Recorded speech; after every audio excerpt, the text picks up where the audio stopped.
हेर्दै यति राम्रो देखिने चाहिँ के होला भनिराख्नु भएको छ। यो चाहिँ मैले अन्डा र आलुबाट बनाएको समोसा जस्तै खाजाको रेसिपी हो। यो चाहिँ बाहिरबाट हेर्दा एकदमै राम्रो फ्लावर्स जस्तै देखिरहेको छ।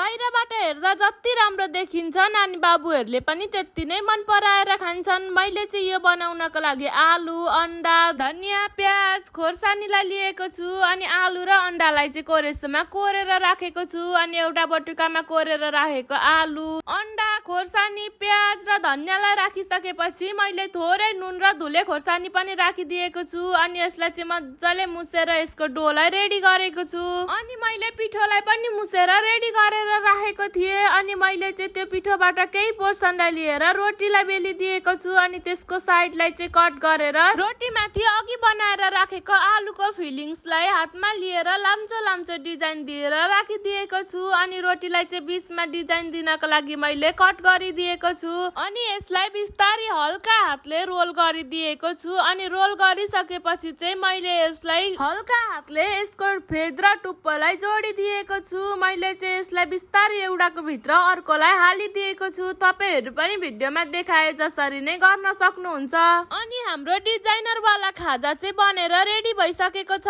अनि मैले यसलाई तातो तातो तेलमा हालेर 5-10 मिनेट फर्काउँदै पकाइसकेपछि चाहिँ यो पाकेर रेडी हुन्छ।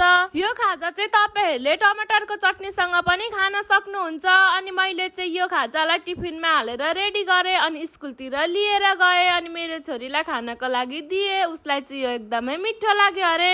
तपाईहरु पनि यो रेसिपी एकचोटि घरमा बनाएर आफ्नो नानी बाबुहरुलाई दिन सक्नुहुन्छ। अनि आफू पनि ट्राई गर्न सक्नुहुन्छ।